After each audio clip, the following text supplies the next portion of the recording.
Pelantikan Paus Leo XIV disambut penuh sukacita oleh seluruh umat Katolik khususnya di Kota Palembang, serta harapan besar agar Paus Leo XIV senantiasa diberi kesehatan dan kebahagiaan dalam menjalani tugas sucinya.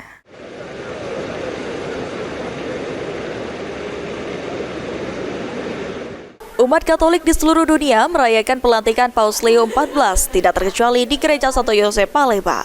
Romo Gereja Santo Yosef Robo Higinus Gono Pratowo menyampaikan sukacita atas terpilihnya pemimpin baru Gereja Katolik menggantikan mendiang Paus Fransiskus. Pelantikan Paus Leo XIV yang berlangsung kemarin membawa kebahagiaan besar bagi umat khususnya di Kota Palembang. Romo Gono berharap agar Paus Leo XIV senantiasa diberi kesehatan dan kebahagiaan dalam menjalankan tugas sucinya.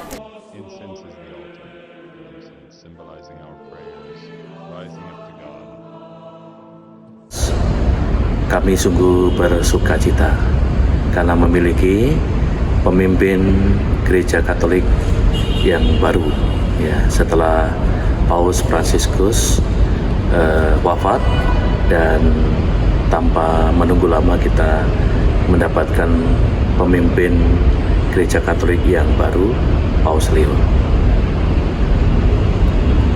Kami sangat merasa bahagia. Dan ketika dinobatkan sebagai paus, ya, dan dilantik sebagai paus kemarin, kami juga bersukacita, ya, bersukacita.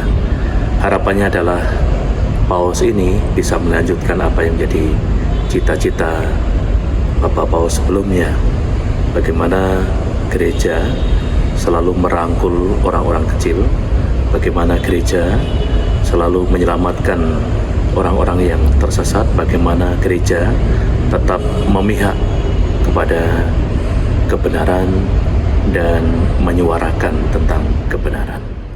Romo Gono mengajak seluruh umat untuk bersama-sama menyambut pelantikan ini dengan rasa syukur. Lutfi, PAL TV.